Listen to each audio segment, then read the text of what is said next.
You zip up the jacket in the hallway, and the sound of the zipper is louder than anything else in the house. Nobody says a word.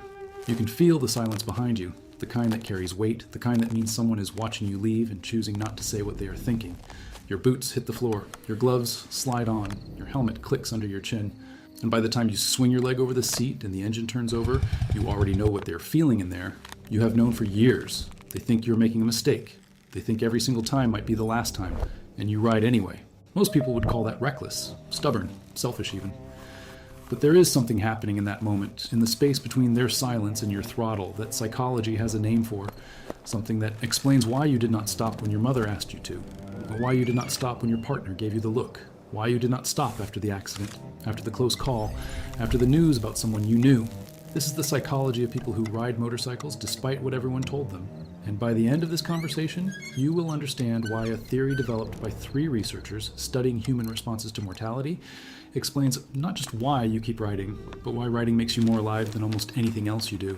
You remember the first conversation. Maybe it was your mother, maybe it was your father, which is ironic because half the time it was a father or an uncle who put you on 2 wheels in the first place. But somewhere along the way, someone sat you down or pulled you aside or sent you a text with a news article attached, and the message was clear. This is dangerous. You should stop. I'm worried about you. And you listened. You nodded. You said you understood. And then you went to the garage and rode anyway. Not because you did not hear them, not because you did not care, but because something inside you knew, with a certainty you could not articulate, that stopping would cost you something they could not see. You have felt it in social situations too. The dinner party where someone finds out you ride and suddenly the conversation shifts. Aren't you scared? I knew someone who, my cousin's friend had an accident, and you have learned to smile through it. You have learned which responses end the conversation fastest. But inside, something tightens. Not anger exactly. Something closer to loneliness. The realization that this thing you love, this thing that makes you feel more like yourself than almost anything else in your life, is something the people around you actively wish you would give up. You have noticed that the pressure comes in waves. It gets louder after a close call. It gets unbearable after someone in the community goes down. You have sat with your helmet in your hands after one of those phone calls or posts and asked yourself the question they want you to ask. Is it worth it? And every single time, the answer has come back the same way. Not as a thought, as a feeling, a pull. Something in your chest that says, I cannot stop. I will not stop. Not because you are addicted to danger, not because you have a death wish, but because the version of you that exists on that motorcycle is the most honest, most present, most complete version of you that you know. And giving that up would be its own kind of death. There's the thing you have never told anyone. The rides after the arguments about riding. The times you left the house specifically because someone told you not to ride. And the ride itself became the answer. Not a rebellion, not a tantrum. Something quieter than that. A recalibration. 30 minutes on a road you know by heart, the smell of exhaust and morning air, the vibration through the handlebars settling into your forearms, and by the time you pull back into the driveway, you are yourself again. The version of you that can walk back inside and be patient, be kind, be present. They do not see that. They see you leaving. They do not see what you bring back. But here is what is actually happening. And once you understand it, you will never think about those conversations the same way again. In the 1980s, 3 psychologists named Greenberg, Pischinsky, and Solomon developed something called terror management theory. It sounds dramatic, but the core idea is simple. Human beings are the only animals that know they're going to die. And that knowledge, when it sits unprocessed in the background, creates a low-grade anxiety that influences almost everything we do. Most people manage this anxiety by avoiding it. They do not think about death. They do not talk about it. They build routines and distractions and comfort zones that keep mortality at a safe theoretical distance. It is there, but it is behind glass. Riders do the opposite. Every time you swing a leg over the seat, you are acknowledging, with your body, that this could go wrong. You're not pretending the risk does not exist. You are choosing to ride through it. And what Greenberg, Pischinsky, and Solomon found is that when people engage with mortality consciously, when they process it through meaningful activity rather than suppress it, something remarkable happens. They do not become more anxious. They become more engaged with life, more present, more connected to the things and people that matter to them. Their relationships deepen. Their appreciation for ordinary moments increases. Their tolerance for meaningless activity decreases.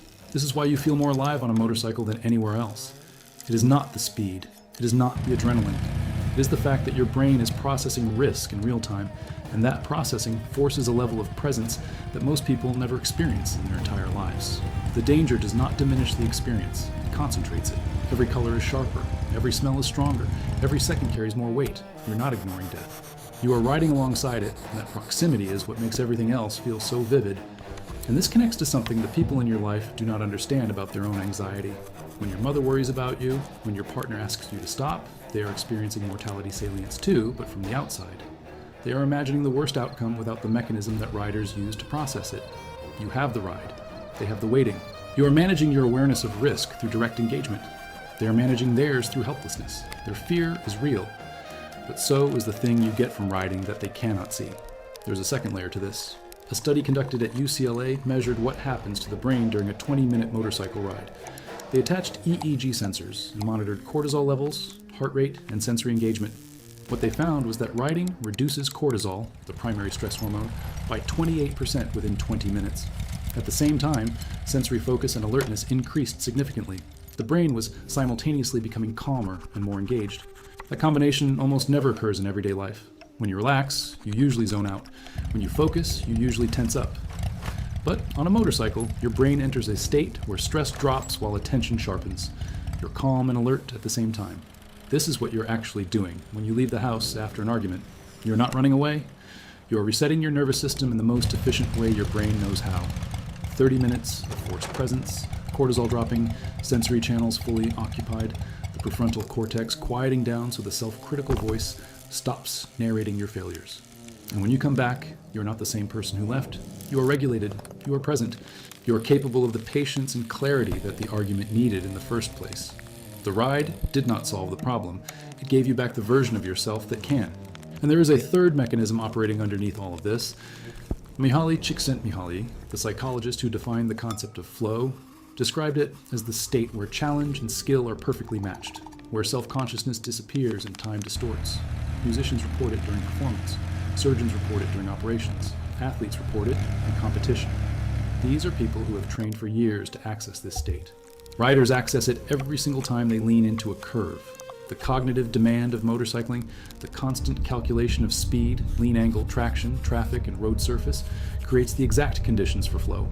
Your prefrontal cortex stands down. The inner critic goes silent. The anxious thought loops that run all day, every day, simply stop. Not because you decided to stop them, because your brain does not have the bandwidth to run them while it is keeping you alive on two wheels. So, when someone tells you that riding is reckless, what they are seeing is the risk. What they are not seeing is what the risk produces. They are not seeing the cortisol dropping. They are not seeing the flow state activating. They are not seeing the mortality salience being processed through engagement rather than suppression. They are not seeing the nervous system resetting, the presence sharpening, the clarity returning. They see you leave. They do not see what happens out there. And they definitely do not see the person who comes back, because that person looks the same on the outside, but is fundamentally different on the inside. So when the people who love you look at you and see someone who refuses to stop doing something dangerous, what is actually happening is that you have found one of the most psychologically complete experiences available to a human being. You are not ignoring their concern. You carry it with you every time you ride, but you also carry something they cannot feel from where they are standing. The knowledge that the version of you that exists on that motorcycle is not reckless. That version is present. That version is calm. That version is processing risk and mortality and fear in real time, consciously, with full engagement, and coming out the other side more alive than most people ever get to feel. You did not choose this to scare them. You chose it because something in you recognized what it does long before any scientist put sensors on a rider's head and confirmed it. You are not being reckless. No, you are being precise about what you need to be whole. And the fact that you kept riding through every conversation, every argument, every worried look, every news article someone sent you at 11 p.m. tells you something about the kind of person you are. You listened to all of it, you felt all of it, and you still chose the road. That is not stubbornness. That is someone who knows exactly who they are. If this is the first time you ended up here and something in this hit a nerve, subscribe. This is where riders come to understand what they have always felt but never had the language for. And tell me in the comments, what was the conversation that almost made you stop? Not the one that made you angry, the one that made you pause, what made you ride again the next morning. I want to hear that story.